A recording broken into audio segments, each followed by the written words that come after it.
Hey guys, what's going on? Welcome back to the channel Football Therapy with me, your host Jan. Hope you're doing well, mate. I really do hope that. Welcome back to Chelsea News, of course, the daily series here on the channel where I reflect on what's being said about the Blues, giving you my opinion on it, more importantly asking for yours, man.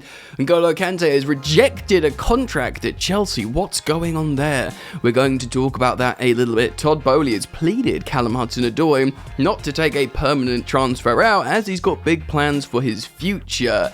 Billy Gilmour stuff as well. Graham Potter's been interviewed by Chelsea, fully announced of course, etc, etc. Lots to get into today. Please do consider dropping a like if you want to support the channel. You're welcome to subscribe and, should you choose to do so, hit that sweet, sweet bell, baby.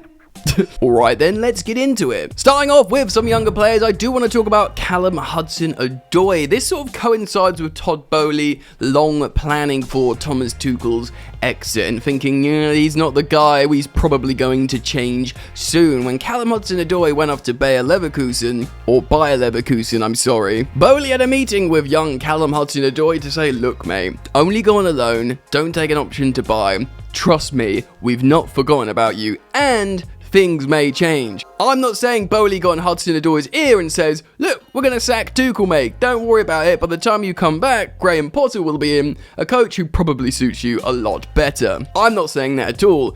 But the inferences, the reports suggest that Boehly did speak to Callum HudsonOdoi and pleaded with him to not push for a permanent exit and say, look, go and experience Bundesliga football like you've wanted to before, whether it was Bayern Munich, of course, originally a couple of years ago, last summer when he agreed terms with Borussia Dortmund for a loan. That was blocked by Thomas Tuchel because he wanted him in his squad, and now finally going to Bayer Leverkusen, of course the weakest teams of the three, but an exciting attacking attack nonetheless. That's interesting. Also, moving on to young Billy Gilmour. Now, Billy Gilmour, God bless him, went to Brighton to play under Graham Potter. And similarly, it's been reported that Todd Boehly had a conversation with Billy Gilmour saying, don't go. Again, who knows, things might change around here, but you'd certainly speculate he didn't say to Billy Gilmour, we're planning on sacking Thomas Tuchel to bring in Graham Potter here, because Gilmour insisted and pushed for the permanent move to Brighton to go follow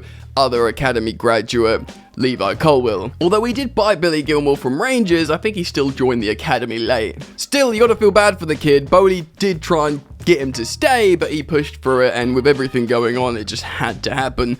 Who knows? Maybe there's a buyback clause for Billy Gilmour, and maybe he'll eventually return to Chelsea Football Club to eventually play under Graham Potter, like he had planned to do so this season. Poor lad, he can't catch a break, whether it's the manager's not, starting him, or if it's awful Norwich loans, and then going to Brighton to play for Graham Potter, only for Chelsea to hire Graham Potter. Poor lad. Right, let's move on to the next story. Before we talk about N'golo Kante rejecting a contract at Chelsea, I want to cite Cy Phillips's website talking about the situation with Cristiano Ronaldo. Chelsea-news.co, let's read what he has to say. Chelsea had one of their busiest ever transfer windows this summer, investing heavily in the squad and replacing a number of departing players. There was an emphasis to sort out the defense as well as the attack, with the latter being left until the final moments of the window where Pierre-Emerick Aubameyang arrived at the club. Chelsea were also heavily linked with a number of other attackers, one of which was Cristiano Ronaldo of Manchester United. His future was being questioned all summer, and Chelsea's name was consistently mentioned as a potential option for him to go to. Well, yes, his future was questioned all summer because he was trying his hardest to get out of Manchester United,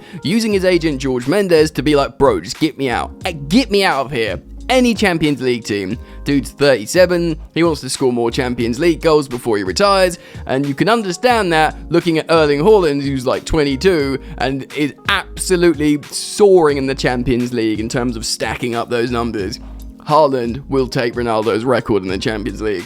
Heck, if he never plays in the Champions League again, Ronaldo, there's a chance that Messi could, maybe, I don't know how far behind he is, but you'd imagine he'd score a few with PSG, etc, etc. Let's read on. Transfer expert Fabrizio Romano has been reporting on this situation. He confirms again that Todd Boehly did want to sign Cristiano Ronaldo this summer, but manager Thomas Tuchel didn't want him. And of course, he was being backed. But will Chelsea go back in for him in January? Romano says this: "My understanding at the moment is there's no talk of Cristiano Ronaldo, as Chelsea are busy with different priorities, including a new director. That means it's too early to know about Chelsea's intentions in January," Romano said. True, and we know we're going to go back in for a midfielder in January, whether that's the Alvarez of Ajax, or of course the young Zakarian, for the Russian player who's really exciting. We're probably going to try and get both of those over the line in January. But Ronaldo won't be cup tied to the Champions League, so we'll probably try and push for a move in January if he can get it. Look,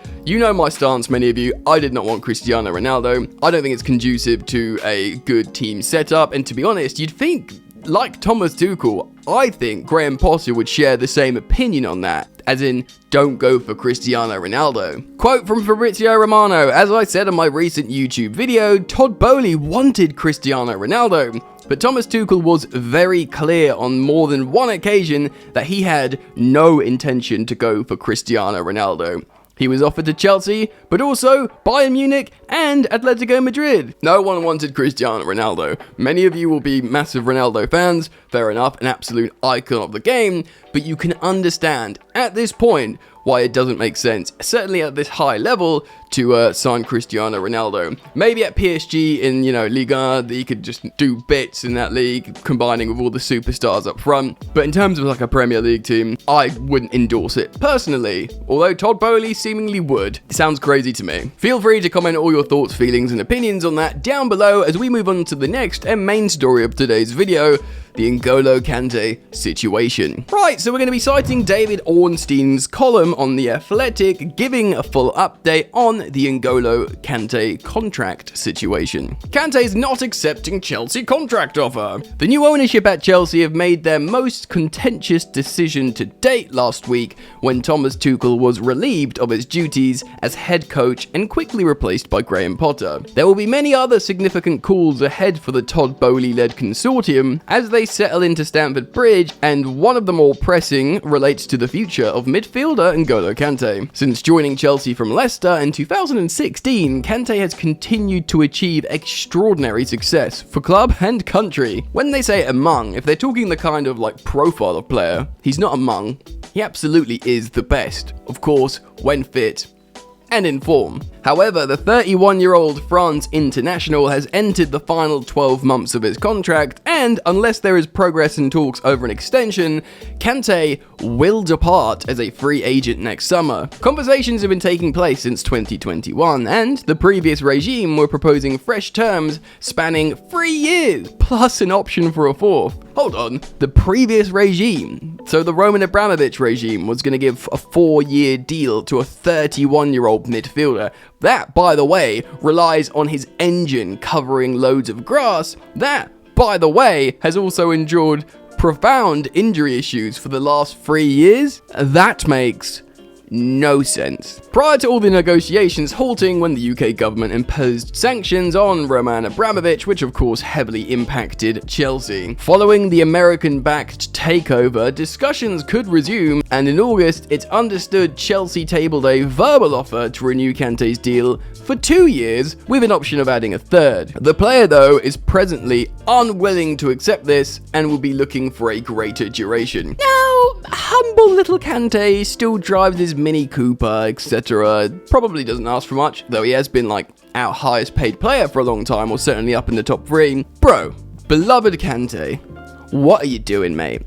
You barely play any games anymore, you rely on, your legs, you're in your 30s, and you're demanding a 4-year contract in what is the most high-octane and difficult league in the world. I mean, obviously, this is his advisors asking him to do this rather than Kante himself, but brother, come on. The same length was granted to 33-year-old Pierre-Emerick Aubameyang when he arrived on deadline day, while Kalidou Koulibaly is Kante's age and earned a 4-year agreement in July. Pause. True about Kalidou Koulibaly being the same age, but also Kalidou Koulibaly is a centre-back and will have to do less running and has a much better injury record. The further, the midfield, and again the type of profile Kante is, the 2 lungs, the 3 lungs, the Kante twins, covering every blade of grass. That's what you need, like, you know, your youth and your energy and your athleticism for.